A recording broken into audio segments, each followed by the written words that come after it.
Чекаме и се бориме. Чекаме, се бориме и еве се случуваат убави работи. Не можеме да кажеме дека не се случуваат. Еве Исцелител го спомнавме 5 пати. Исцелител е една од тие убави работи. Јас после тоа снимав уште една главна улога. Многу сум среќен и со тој филм преекспонирано на Елеонора Венинова. Еден филм со една малку поинаков ритам, поинакво темпо, но сепак еден филм кој што си го најде своето место. Имавме светска премиера во Египет на Кајро. Тоа беше 2022, така? 2022 година. Прекрасно бевме пречекани таму, доживеавме една мала цензура по прашање на политичката коректност на говорот. Така што, но сепак прифатени убаво, еве, многу сум горти на тој филм. Во очекување на нешто ново да ми се случи, секако дека размислувам, зборувам со мои блиски пријатели, режисери, драматурзи, значи цело време сме у некаква креативна кондиција се одржува, значи не се оставаме така. Во Матичниот театар во Маната си во две представи колку што ми доаѓа во моментов, во Сите сме птици и во Не, во Сите сме птици не играм во 3 представи. Играм во Народен непријател, играм во Животот е прекрасен, играм во Иванов. Во моментов сите три се на репертоар? Сите 3 се на репертоар. Да. Со Иванов рековме одиш на Војдан Чернодрински. Таму играм на словната улога, многу сум среќен за таа представа. Една неконвенционална постановка, еден неконвенционален процес, една неконвенционално поставена класична драма, каде што го играм Иванов и сум многу среќен и за тоа како беше прифатена представата, заради тоа што на почеток секако дека тој концепт, таа една вертикала по која што ние тргнавме да ја поставуваме самата представа, значи тоа е еден вертикален концепт кај што актерите одат горе-доле, наместо да ги гледаш хоризонтално лево-десно. Како да кажам, експериментален, но од друга страна сум многу среќен со секоја една следна проба, со секоја една следна изведба. Представата, онаа карпа која што ја изградивме на самата сцена на Македонскиот народен театар, добива многу јака тежина. Многу јака тежина и станува се подобро и подобро. Мислам, тоа е моето чувство, тоа е чувството на екипата. Секако дека зборувам сега не можам да зборам од позиција на публика. Од позиција на публика добиваме и критики, добиваме пофални зборови, отворени сме за се. Карпата ќе се пренеси во Прилеп? Карпата ќе се пренесе, карпата така ја мислеа да може да се пренесе до некаде, да. Во Прилеп ќе ја преместиме карпата. Лани имаше проблем со 4 представи кои што се откаже заради неможноста технолошка. Ете, мислам кажав дека играм во 3 представи во Македонскиот народен театар, уствари играм во 4 представи, играм и во Бесачи. Да, која што не можеше. Играм и во Бесачи, кое што технички захтевна представа, малку поретко оди на репертоар. Голема екипа сме таму, многу ја сакам исто таа представа, една од мислам тоа е представа која што мислам дека е печат на Македонскиот народен театар. Можеш да видиш една огромна лепеза на актери од сите генерации, кај што сме стварно, мислам, оваа повозрасна генерација доминира и стварно се мислам сериозно едно театарско дело е тоа. Поканувам сите кои ќе стават на репертоар, трчајте, дојдете, гледајте. Секој што дошол еднаш, дошол 2 пати да ја гледа представата, е стварно. Не знам вие дали ја гледавте. Како не, тава работа. Да, ете дека заборавивме и двајца, дека си викам да не случајно си пропушта, знам инаку дека не пропушташ ништо. Бесачи не ни смееш да ја пропушташ. Стварно мислам дека не смееш. И Иванов исто така, ете, од таму тргнав до тука, али стигнавме полека, но едноставно Иванов ја доживувам како една представа која што расте со секоја следна изведба, расте и станува зрела. Јас мислам дека ќе го надраснам самиот лик кој што го играм, но тоа не значи дека нема да дојде некој помлад колега па да ме замени и да го игра Иванов. Ако успее да се одржи представата, се надевам ќе успее. Иванов, како што кажа, се игра на карпа и малце е стресно да се гледа и како гледач, но исто претпоставам дека е стресно да си актер во представа каде што вниманието ти го одзема твојата сигурност за твојот живот, затоа што навистина е тоа карпа на која што вие се качувате и на која што треба да си постојано концентриран, затоа што може многу лесно да се случат повреди. Па ете, јас таква критика како ти што ја кажа таа за театар комедија, дека се гледа дека актерите ја се одработуваат својата плата, добив за Иванов.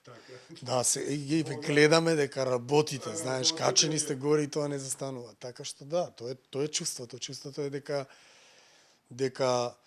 мислам тоа е печатот на режисерот. Сега Зоја Бузалкова би го објаснала тоа малку поточно кој е незината нели перцепција на тоа зошто е таа карпа таму на сцената, но за мене исто тоа представува едно качување на едни луѓе кои што се во бесконечноста на тој обид да се искачи, да се освои еден врв кој што како да расте. Не знам дали сте го чуле тој феномен дека Монт Еверест секој година се зголемува за не знам колку сантиметри. Ја имам такво чувство со таа карпа дека тоа се едни недостижни, знаеш, таа како е напишана драмата, како преку што тој еден нормален човек кој што е ставен во едни такви ненормални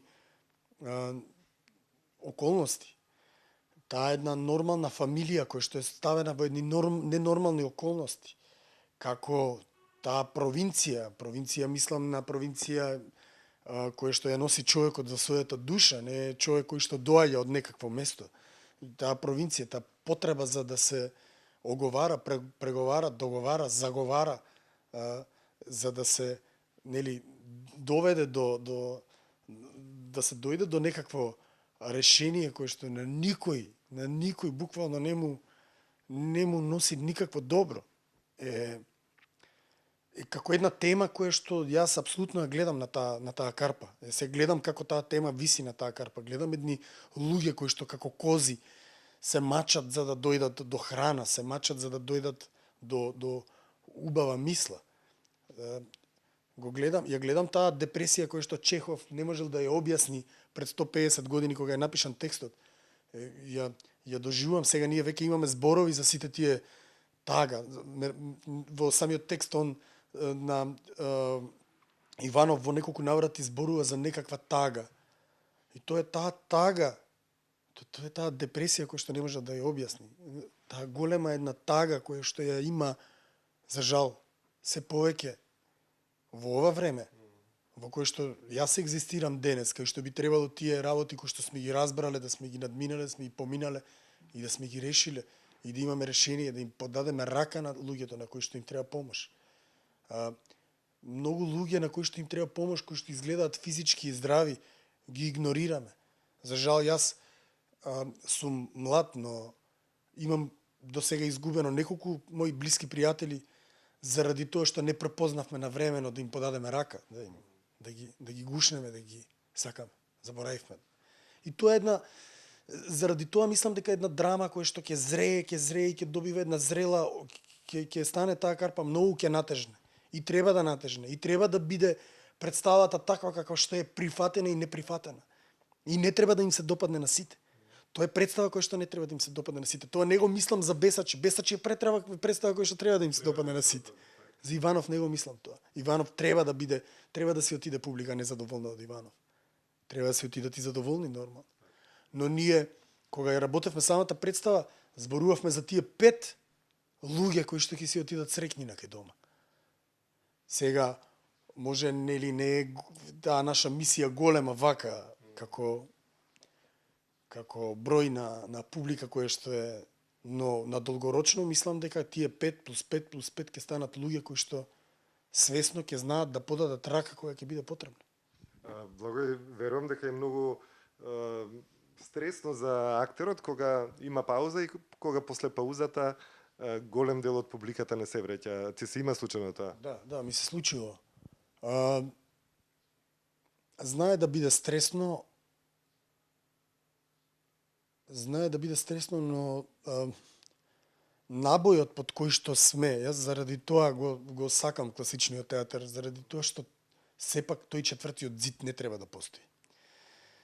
И се трудиме да не зборуваме додека трае представата. Тоа се коментари кои што се случуваат од кои ќе заврши представата. Затоа што не можам да искочам сега надвор да ги враќам луѓе да си дојдат назад. Се што останува е на тие што останале да пробаме да им ја покажеме таа наша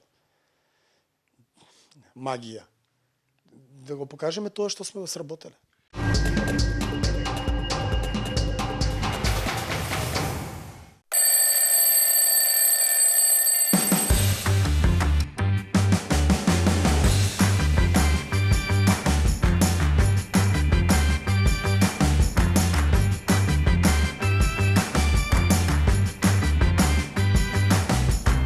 Ке сакаш уште?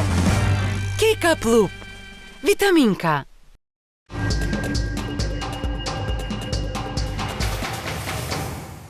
Сега додека зборуваме, се сеќавам на една представа која што ја игравте во Дом на градежници, мислам. Значи не беше во театар поставена, беше не можам да се сетам точно. Се сеќаваш? Тоа беше години поминати се. Знаеш кој е Дом на градежници? Кочо Рацин го викаат во центар спроти Јосип Брз Тито гимназијата. Да, игравме, значи ја Дом на градежници сега, да. Игравме таму, две представи имаме играно таму. Едната е во режија на Васил Христов, другата во режија на Нела Витошевиќ. Така, точно. Значи исто една прекрасна представа која што многу ја сакам. Се викаше под текст на српски автор беше, само сега Те вратив многу години уназад тоа. ако ама ќе ми текне. Значи една прекрасна представа, ќе рече позитивно мислење, а не е позитивно мислење. Брод за кукли, се вика, Брод за кукли. Милена Марковиќ, мислам дека беше како беше авторката, заборавив, сепак се поминати повеќе од 10 години.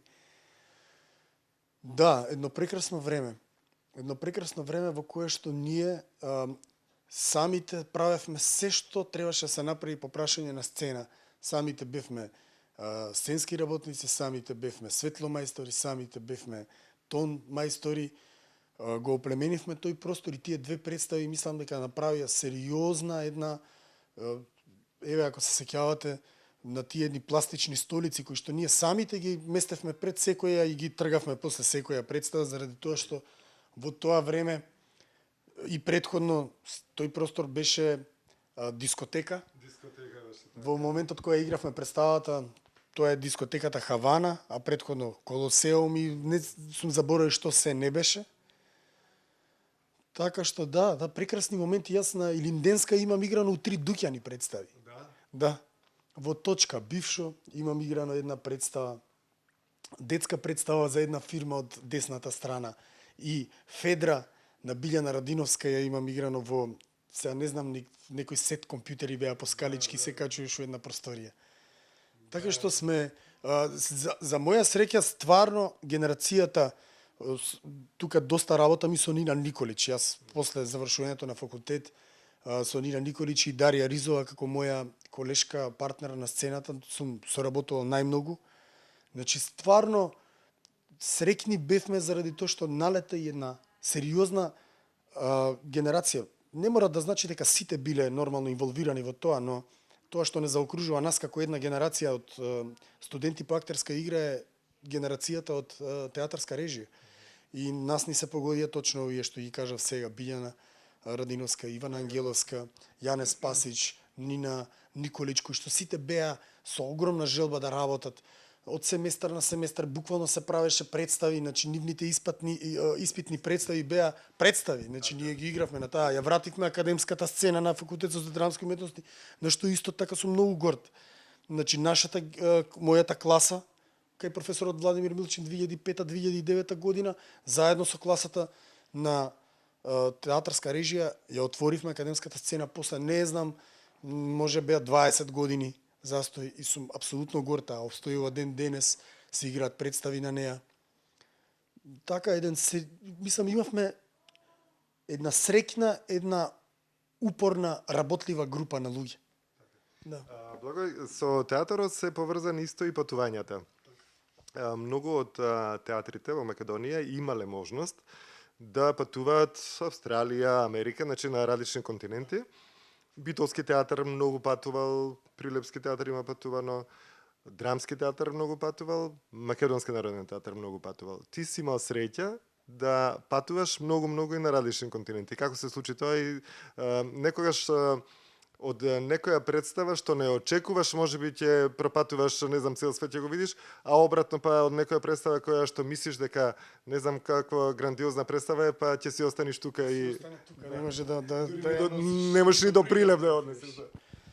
Ете, да, тоа се деси со Бесачи лани, така го почнавме, нели, овој муавет со представите кои што технички се, тоест сцените кои што сега ние збориме за представи кои што технички се не, ние збориме за сцени кои што се дотрајани, стари, кои што технички се неспремни да ги примаат овие проекти кои што се во рамки, во некаква, нели, у некаква модерна смисла се случуваат на некакви сцени кои што го обележуваат овој 21 век.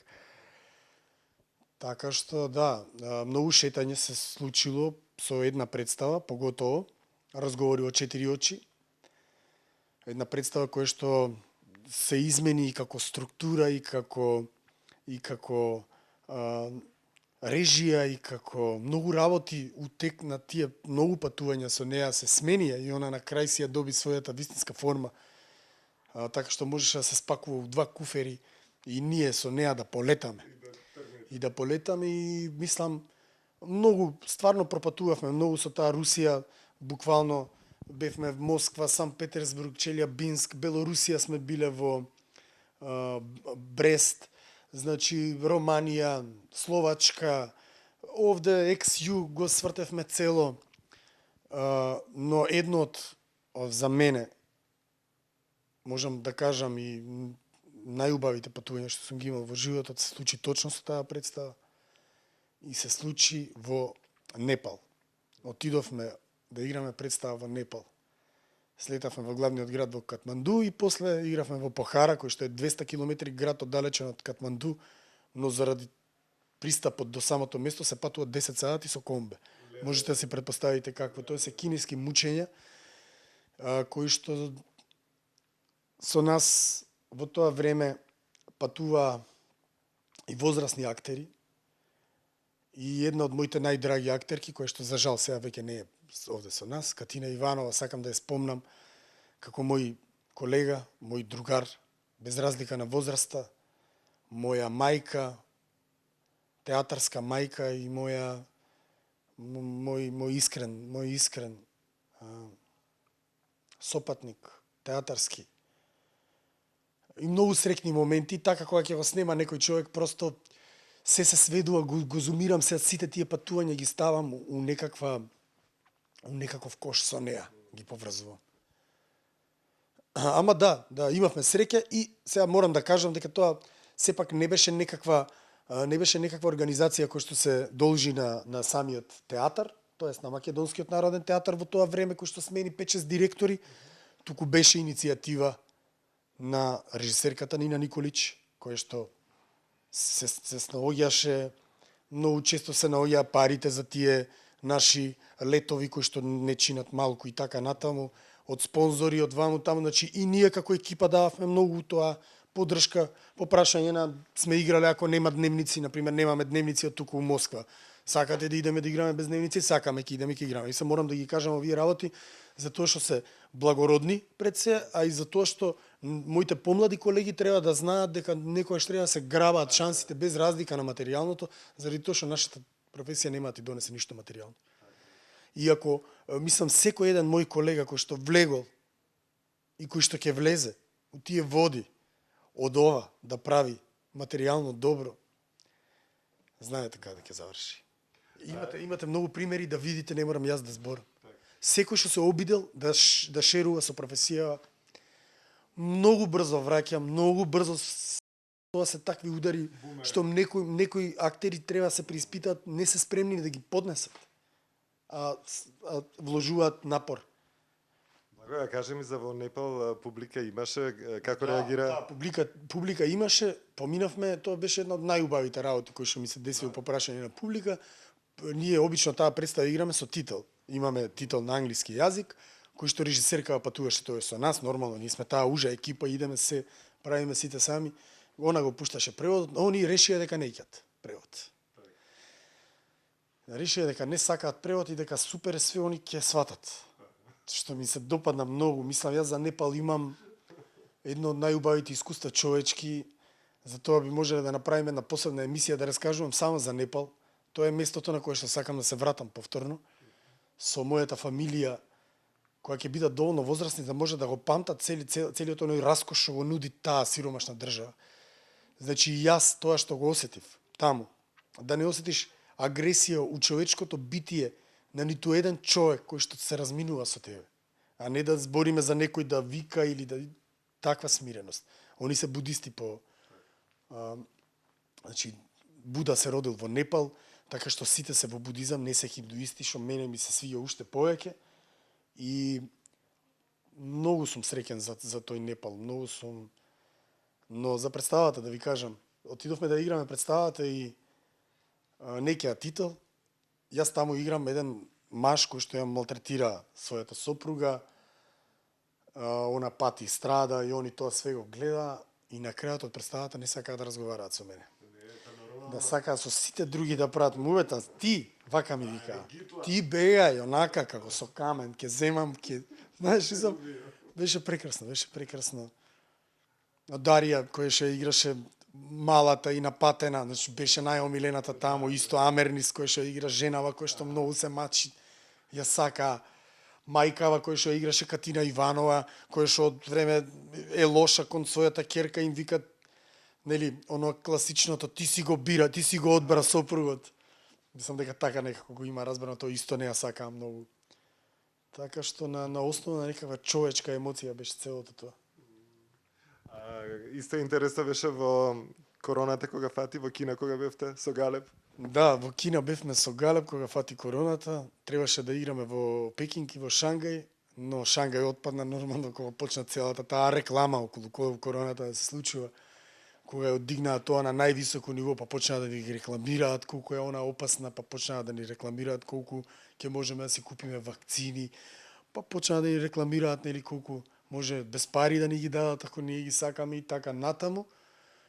Јас лично одбрав да не ги сакам вакцините. Тогаш имаше вакцини во... Имаше, ама сега ја раскажав вака на кратко, мислам. Не, тогаш веројатно имаше вакцини. Веројатно имаше вакцини, пошто вакцини многу брзо стигнаат сега, мислам, да се разбереме, веројатно биле готови. Во Пекинг травматично го преживеавме, мислам тоа сите ние кои што бевме таму, Македонскиот народен театар со представата Галеб. Не фати една параноја, почна да се случува тука тоа во Италија што почна да се случува, нели? Тоа стига секакви информации до нас. Таму со VPN на интернетот, нели, не смееш да користиш мрежи како што се Facebook, Instagram. Но ние ги користевме, може нели со апликацииве. Па стига до нас, па загрижени од тука, се умира од самиот вирус. И сега дека сме тука у изворот стана напорно. Го откажавме Шангај и се качевме на авион. 5 заболени од корона во Пекинг имаше дента, нема да заборавам нормално. А чувството беше како авионот да полетува, а короната да трча по нас. Ама ние у последен момент да избегаат. Многу несигурност, морам да признам, онака како кога би било филм, би било многу несигурност, многу недоверба, како што после ја посведочивме таа што се случи во Македонија насекаде околу нас. Нели? Ние почнавме, зошто киваш? Зошто гледаш? Јас сум, па некој ќе кивне, па ти бегај од... Значи, буквално беше така у автобус. Секој за себе. Преживеавме хоророт. Да, јас преживеав. Тргни се од мене, па дома, па болни, па неболни. Па се сеќавам кога се вратив како не пречекуваат. Мислам, сите го поминавме тоа. Кога ќе стигнам дома, па сите ствари тука пред да влезам у зграда, живеам на гаки комши и дали не гледаат, па со онакво да ти испрскаат од горе до доле, па све иде тоа уперална. Па работи кои што не им веруваш до крај, може и да ги фрлиш, да не се делат. Запали ова се, таква тоа лудило, едноставно не остаи ни нас. Се сеќавам кога се вративме од Софија, летавме за Пекинг. Софија, Доха, Пекинг, мислам дека така беше. Од Софија до Македонија со автобус. Во автобусот исто многу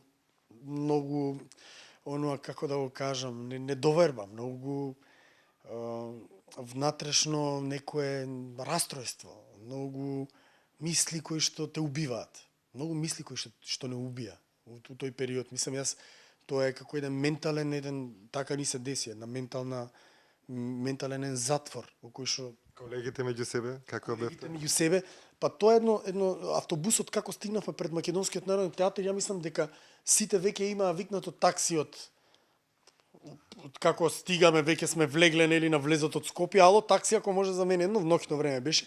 Мислам дека вака како у еден момент да го напуштивме автобусот секој на своја страна. Да, многу несигурно, мислам исто како и секој еден граѓанин што се чувствуваше подоцна. Го преживеавме тоа некако у моментот кога доаѓавме наваму и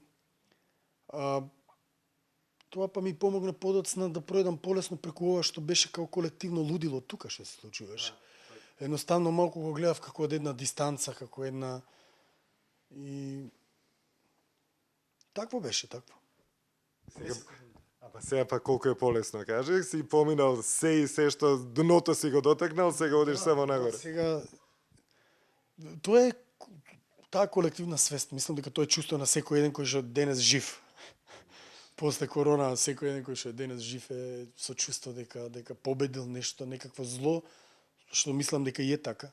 Победивме едно големо зло. Едно големо зло кој што изворот му е за жал човек. Човек кој се обидува да Човек нема полошо. Нема полошо, да се обидуваме да го препишеме тоа на некаква на природата, на некаква несреќа, но мислам дека најголемата несреќа која што се случува на планетата Земја е овој човек кој што со оваков ментален, со оваков мозок, вака размислува во 21 век. Некако ги изгубивме сите тие човечки карактери и особини. Се помалку луѓе гледаме околу нас и убаво би било, затоа е мислам добро да се доаѓа во театар и да се гледаат тие класични дела, за да се препознае човечкото во нас. Да може ние за да изградиме некаков механизам кој што ќе може да препознае. Ние мораме да пројдеме преку некаков процес. Ако ние не пројдеме преку процес, нема да гледате ни представа. Ние мораме да имаме процес за публиката да дојде и да гледа представа. За публиката да дојде и да пројде преку некаков процес, кој што не секогаш треба да биде ентертејмент. Благо и за крај уште кажеме сега културата ќе не биде. Мора. Мора со кнедла у грло, кажувам тоа. Многу работи ни се десија. Мислам, многу работи ни се десија, многу столбови на културата се одметнаа. Мораме да пробаме да го зачуваме тој кредибилитет што го имаме, тој дигнитет што го имаме како глумци и стварно да пробаме да преидеме од едната у другата фаза. Не смееме да размислуваме после нас потоп. Малку како да имам чувство дека низ годиниве секој еден си го носи на своја воденица, си ја носи водата по прашање на тоа колку сум јас голем. Јас сум никој ништо. Се будам како празен лист, да можам денес да запишам нешто ново. Колкаво бреме ќе имам јас како актер, ако се будам секој ден со тој Благој Веселинов што бил на Берлин. У Берлинале и земал награда у Берлин. И сега, што правиме со него? Тој Благој Веселинов нема ваква бела брада. Ако поминале само 5 години. Така да тоа е, мислам дека ќе не биде и мислам дека ќе не биде само ако оставиме простор. Да не дозволиме егото да завземе толку многу голем дел од нас. Мислам, човечка особина е, нека го има, нека постои, но да оставиме простор. Много ти благодарам што не беше дел од магична сцена. Лесно помина овие минути заеднички. Се надевам дека се што посакуваш ќе се исполни за брзо време. Ти посакувам многу успеси и театарски и филмски. И да се гледаме и да се снимаме среќни, весели и расположени. Уште многу представи, не знам, може ќе те видиме тебе и во Прилеп. Прилеп? Да. Не си бил. Нема да можам во Прилеп, затоа што тогаш ми е свадбата со Кочанчанкава. Супер, убаво да пројдете, ги поздравувам сите кочанчани, пажливо со нив, знаеш, ние имаме една мафијашка жица.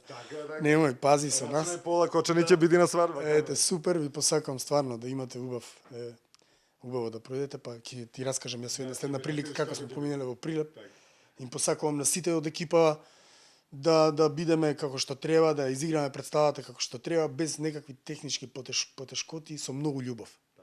И да бидете сигурни никој нема да сте паднале од карпата. Никако. Нема тоа да се случи, Господ ќе не чува. Јас за свој најголем успех го сметам тоа, дека го прифатив Господ Бог Исус Христос како мој спасител. Така.